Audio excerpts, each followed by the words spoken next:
Hi అందరికీ నమస్కారం. కంట్లో నలుసు, చెప్పులో రాయి, చెవిలో జోరీగా, ఇవి ఎంతైతే మనిషిని ఇబ్బంది పెడతాయో అదే రీతిని ఇబ్బంది పెడుతున్నాడు వర్మ పిఠాపురంలో.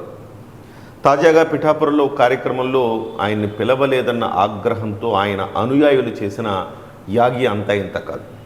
ఇదొకటే కాదు, ప్రతి సందర్భంలో, ప్రతి క్షణంలో, ప్రతి చోట వర్మ ఆగడాలు పెచ్చుమీరుతున్నాయని చెప్పాలి. సో సాక్షాత్తు పవన్ కళ్యాణ్ గారి నియోజకవర్గాల్లోనే ఇలాంటి పరిస్థితి ఉంటే రాష్ట్ర వ్యాప్తంగా ఇతర నియోజకవర్గాల్లో కూడా, అన్ని నియోజకవర్గాల్లో తెలుగుదేశం అలాగే జనసేన మధ్య సమన్వయం కొంచెం ఇబ్బందికరంగా మారింది అనేది ప్రధానంగా గత కొంతకాలంగా వస్తున్న వార్తలు. ఈ నేపథ్యంలో పిఠాపురంలో ఏం చేయాలి, వర్మని ఏం చేయాలి మాట్లాడుకుందాం. మనతో పాటుగా ప్రముఖ రాజకీయ విశ్లేషకులు చందు శ్రీనివాస్ గారు ఉన్నారు. సార్ నమస్తే. నమస్కారం గారు.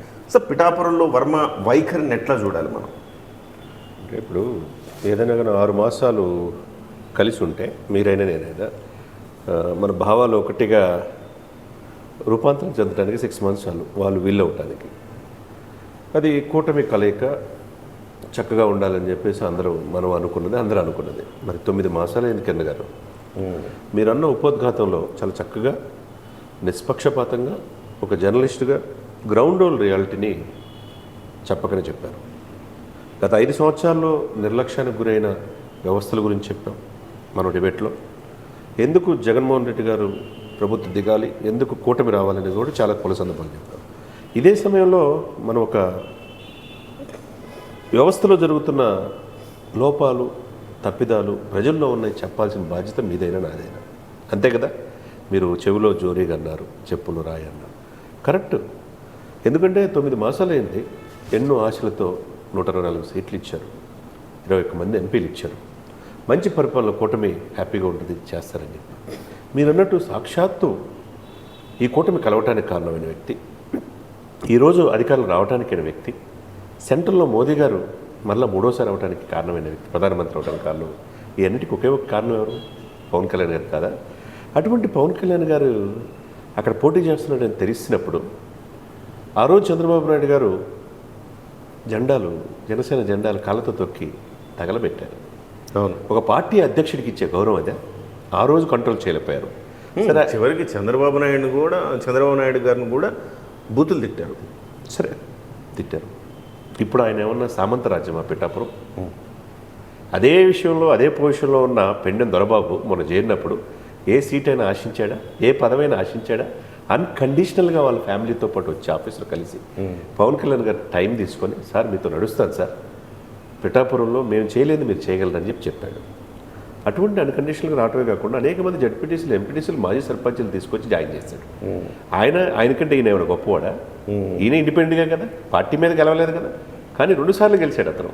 26 సంవత్సరాలు పిఠాపురం ప్రజలతో ప్రతి ఇంటికి సంబంధం ఉంది పెండెం దొరబాబు గారు.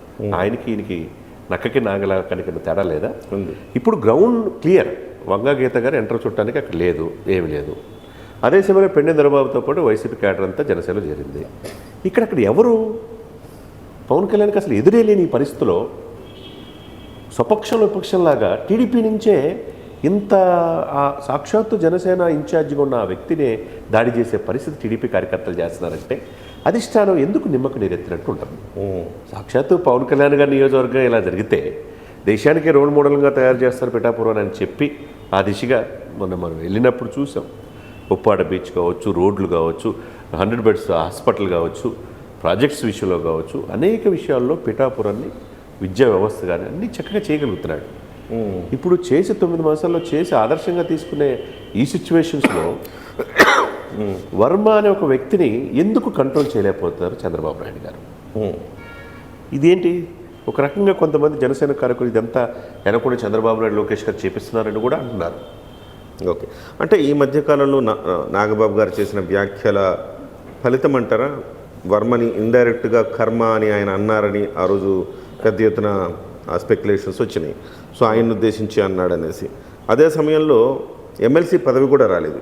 ఈ ఫ్రస్ట్రేషన్ కాస్త డెఫినెట్గా వర్మ ఆదేశం లేనిదే ఆ రోజు అంత గొడవ అయితే జరిగే అవకాశం లేదు. మర్రెడ్డి శ్రీనివాస్ గారు ఎవరైతే ఇన్ఛార్జ్ ఉన్నారో అక్కడ ఆయన మీద దాడి చేసినంత పని చేశారు.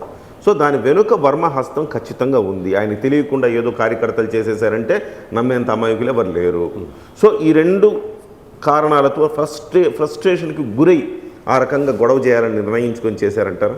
సార్, ఇదే పిఠాపురంలో సాక్షాత్తు జనవాణి ద్వారా అనేక కంప్లైంట్లు వచ్చినాయి. గతంలో పరిపాలించిన వైసీపీ వాళ్ళు హయాంలో ఒక 5 ఎకరాలు మాది స్వాధీనం చేసుకున్నారండి, అన్యాయంగా బెదిరించి అని చెప్పి జనవాణి ద్వారా కంప్లైంట్ వచ్చింది.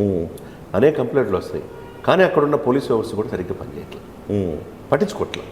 ఇక్కడ సాక్షాత్తు డిప్యూటీ సీఎం 5 శాఖలకి ఇది దేశ రాజకీయాలు శాసించే పరిస్థితిలో ఉన్న పిఠాపురం ఎమ్మెల్యే శాశ్వత చిరునామాగా చేసుకున్నాడు. పిఠాపురాన్ని ఆదర్శంగా తీర్చిదిద్దుతున్నాడు.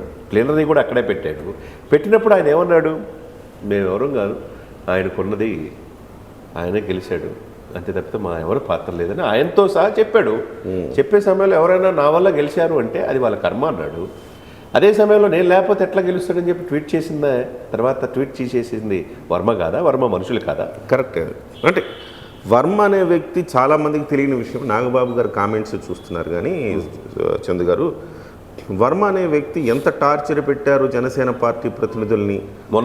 ఎలక్షన్ ముందు నుంచి అధికారం వచ్చిన తర్వాత కూడా, ఎలక్షన్ ముందు మొదలు పెడితే మొన్నటి వరకు కూడా స్టిల్ కంటిన్యూ. ప్రతి విషయంలో ఎంత ఇబ్బంది పెడుతున్నాడు, ఎంత టార్చర్ పెడుతున్నాడు అన్న విషయం స్థానికంగా ఉండే వాళ్ళకి మాత్రమే తెలుసు. అది ప్రపంచానికి తెలియదు. కానీ అలాంటి సిచ్యువేషన్లో వాళ్ళకి ఎంత బాధపడి ఎంత నలిగిపోయి ఉంటే నాగబాబు గారు ఆ మాట అంటారు. ఇక్కడెక్కడ సార్. సో ఇవాళ అంటే దీనికి పరిష్కారం ఏంటి చంద్రశ్రీ? దీని పరిష్కారం వర్మ అనే వ్యక్తిని అక్కడి నుంచి నిర్మూలించాల్సిన అవసరం ఉన్నది. డెఫినెట్గా. ఎందుకంటే ఆ యొక్క ఇది మిగతా నియోజకవర్గంలో ప్రభావితం చూపించే అవకాశం. సాక్షాత్తు పవన్ కళ్యాణ్ వైసీపీ వాళ్ళు ఏమన్నారు, ఇక్కడ ఈ నియోజకవర్గం వర్మ రా, మా సీట్ ఖాళీగా ఉంది అన్నారు వాళ్ళు. వర్మకు ఆలోచన కూడా ఉందంటున్నారు. సరే, ఉంటే ఇమ్మీడియట్గా పంపించేసేయండి. ఒక వ్యక్తి కోసం మొత్తం రాష్ట్రాన్నే మీరు తెలుసుకున్నారా? సేమ్ ఇదే నాయకుడికి ఎట్లా ఉంటే మిగతా 20 ఎమ్మెల్యేల స్థానాల్లో కూడా వాళ్ళు కూడా మా పనులు ఏం జరగట్లేదు, అక్కడ టీడీపీ వాళ్ళు పెత్తనం ఎక్కువైంది అంటున్నారు. మీరు నా వెనక కాదు పవన్ నడిచేది, మాతో నడుస్తున్నాడు. ఆయనకున్న పోరాట పటిమ వల్లే నాకు ఈ రోజున నా జీవితంలో ఎవరు మర్చిపోలేని వ్యక్తి పవన్ కళ్యాణ్ అని చెప్పి చంద్రబాబు గారు చెప్పారు, లోకేష్ చెప్పారు, చివరికి పురంధేశ్వరి గారు కూడా, అదే భువనేశ్వర్ గారు కూడా చెప్పారు. అన్కండిషనల్గా ఆ రోజు రాజమండ్రి సెంట్రల్ జైలుకి వెళ్ళి సపోర్ట్ చేసినప్పుడు సీట్లు కూడా త్యాగం చేసి, తన అన్న సీటు కూడా త్యాగం చేసి 21 సీట్లుగా పరిమితం అయిపోయి ఈ కూటమి గెలవడానికి సహకరించి బీజేపీ సెంట్రల్ అధికారులు రావడానికి ఇంత సహకరించిన ఈ వ్యక్తికి ఈ నియోజకవర్గంలో పట్టు లేకపోతే రాష్ట్రం మీద ఏముంటుంది అని అంటున్నారు. అంటే ఇప్పుడే చందు గారు, ఇప్పుడే వర్మ ఇంత యాగి చేస్తూ ఉంటే రేపు నిజంగా ఎమ్మెల్సీ ఇస్తే అతన్ని పట్టగలమా? నియోజకవర్గాల్లో అతను రెండో అధికార కేంద్రంగా అవసరమైతే విపక్షంగా తయారై ప్రమాదం లేదంటారు. ఉండకూడదు. అది ఎమ్మెల్సీ ఇస్తే కనుక చంద్రబాబు నాయుడు గారు పవన్ కళ్యాణ్ గారికి మోసం చేసినట్టే. 100% మీరు చెప్పింది కరెక్ట్. అక్కడ there is no second layer ఉండకూడదు, రెండో పవర్ సెంటర్ ఉండకూడదు. అసలు ప్రతిపక్షమే లేని ఆ పరిస్థితిలో స్వపక్షం టీడీపీ సహకరించాల్సింది పోయి టీడీపీ యాగా చేసి అక్కడున్న ఇన్ఛార్జిని కొట్టే పరిస్థితులు వచ్చిందంటే ఇది ఎక్కడ న్యాయం సార్? ఇదేమో రాజకీయమా? ఎందుకంటే తెలుగుదేశం పార్టీ స్పందించదు దీని మీద. నాకు స్పందించాల్సిన అవసరం ఉన్నది. మీ కిరణ్ టీవీ సాక్షిగా చెప్తున్నాను, ఈరోజు ఆంధ్రప్రదేశ్లో అధికారంలో ఉందంటే గుండెల మీద చేసుకునే ఏ టీడీపీ కార్యకర్త అయినా చంద్రబాబు నాయుడుతో సహా లోకేష్తో సహా ఒక్కసారి ఆలోచించండి. మీరు ఈరోజు అన్కండిషనల్గా ఆ రోజు సపోర్ట్ చేయబట్టి ఈరోజు అధికారంలో ఉన్నారు. అటువంటిది సాక్షాత్తు పవన్ కళ్యాణ్ అనే వ్యక్తి, ఆయన మీద ఎటువంటి ముద్ర లేదు, ఎటువంటి కేసులు లేవు, కేవలం ఆంధ్రప్రదేశ్లో రాజకీయాల మార్పు కోసం వచ్చాడు. అటువంటి నియోజకవర్గాలు ఇటువంటి వర్మల్ని కంట్రోల్ చేయకపోతే ఇది మొత్తం ధారాళంగా వ్యాపించి 164 నియోజకవర్గాలు ప్రభావితం చూపే అవకాశం ఉంది. ఇది అనవసరంగా వైసీపీకి ఇక్కడ స్వయంగా పవన్ కళ్యాణ్ గారి నియోజకవర్గంలోనే ఇలాంటి సమస్య ఉంటే మిగతా నియోజకవర్గాల్లో పరిస్థితి ఏమిటి? ఇది ప్రధానంగా వచ్చే చర్చ. డెఫినెట్గా అండి. ఇప్పుడు ఇదే సమస్య వర్మని అక్కడి నుంచి నిర్మూలించాల్సిన అవసరం ఉంది. 100% వర్మన్ రాజకీయంగా పిఠాపురంలో జోక్యం చేసుకోలేని విధంగా చేయకపోతే, అది ఒప్పుకోకపోతే పార్టీ నుంచి పంపించేసేయాలా అంతే. వైసీపీ ఖాళీగా ఉండే కదా, వైసీపీకి ఎడితే పెండిందరబాబు లేడు, వంగ గీత గారు సైలెంట్గా ఉన్నారు, ఈయన ఖాళీగా ఉన్నాడేమో, ఈయన వెళ్ళొచ్చు. అంతేగాని ఒక వ్యక్తి కాదు సార్ ఇక్కడ కిరణ్ గారు, వ్యవస్థ ముఖ్యం. వ్యవస్థను నిర్మించడానికి జగన్మోహన్ రెడ్డి గారు 151 సీట్ల నుంచి 11 సీట్లు పరిమితం చేయడానికి కారణమైన వ్యక్తి పవన్ కళ్యాణ్. అటువంటి వ్యక్తికే అన్నం పెట్టిన వాళ్ళకి సున్నం పెట్టాలి. ఒక్కసారి పవన్ కళ్యాణ్ గారు కన్నెర్ర చేస్తే, జన సైనికులకు కనుసైగ చేస్తే వర్మ అనే వ్యక్తి ఉంటాడు అక్కడ. ఇప్పుడు ఆయన చాలా సమయంతో రాజకీయాల్లో ఓర్పు ఉండాలి సార్, నేర్పు ఉండాలి. ఓర్పు నేర్పు లేకపోతే పవన్ కళ్యాణ్తో పెట్టుకుంటే ఏమవుతుంది? బూడిద మిగులుద్ది వీళ్ళకి. అటువంటి చాలా తప్పు. పిఠాపురాన్ని ఆదర్శంగా దేశాన్ని తీర్చిదిద్దుతున్నాడు. దేశ రాజకీయాల్లో ఆయన వైపు మీడియా మొత్తం, నేషనల్ మీడియా అంతా ప్రశంసిస్తుంటే పిఠాపురంలో కంట్రోల్ చేయకపోతే చంద్రబాబు నాయుడు గారిని చేతకంతరం అని చెప్పేసి అంటారు. అది తప్పు జరగకుండా ఇంకా రాబోయే 4 సంవత్సరాలు 2 నెలలు పరిపాలన చేయాలి. మీరు పవన్ కళ్యాణ్ గారేమో 15 సంవత్సరాలు చంద్రబాబు నాయుడు నాయకత్వంలో పనిచేస్తారని అసెంబ్లీ సాక్షిగా చెప్తున్నాడు. మరి అంతే కదండి. అలాంటి సిచ్యువేషన్స్లో అలాంటిది ఆయన నియోజకవర్గంలోనే మీరు సమస్యను క్లియర్ చేయకపోతే ఇంక జనానికి ఏ విధంగా నమ్ముతారు మిమ్మల్ని? కేడర్, జనసేన కేడరు మీ నియోజకవర్గాలు గెలిచిన టీడీపీ వాళ్ళకి రేపు ముందుకు వెళ్ళగలరా? ఆలోచించుకోండి, ఆత్మపరిశీలన చేసుకోండి. లేదంటే తెలుగుదేశం పార్టీకి మాకు చేత కావట్లేదు, మా మాట వినట్లేదు, మా వల్ల కాదు అని చెప్పేస్తే జనసైనికులే కంట్రోల్ చేస్తారు ఆయన ఏం చేయాలో. అంతే కదా. కేవలం పవన్ కళ్యాణ్ గారిని ఎక్కడైనా పాపం కేసులు పెట్టించుకున్నా, దెబ్బలు తిన్నా, జైలు చుట్టూ తిరిగినా పాపం ఆయన మాట కోసం ఉన్నారు తప్పితే జన సైనికులు ఈయన ఇష్టం వచ్చినట్టు మాట్లాడి ఈయనేమో రాజ్యాధికారం, పిఠాపురం ఈయన శాశ్వత చిరునామా ఏం కాదు, అయిపోయింది ఎప్పుడో. పిఠాపురం పవన్ కళ్యాణ్ గారి శాశ్వత చిరునామా. కుప్పం ఎలా అయితే చంద్రబాబుకో పిఠాపురం శాశ్వత చిరునామా అని ప్రజలు రాసిచ్చేశారు.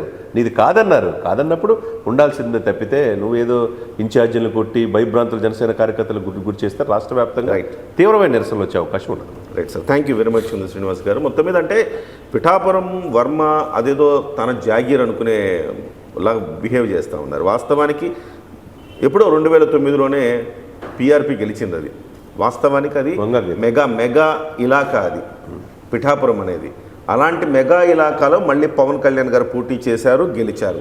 అది ఇవాళ పొత్తులో భాగంగా వర్మ త్యాగం చేశాడు ఏదో గొప్పగా చెప్తున్నారు, కానీ నిజం చెప్పాలంటే పొత్తు లేకపోయినా పవన్ కళ్యాణ్ గారు గెలిచే సీటే అది.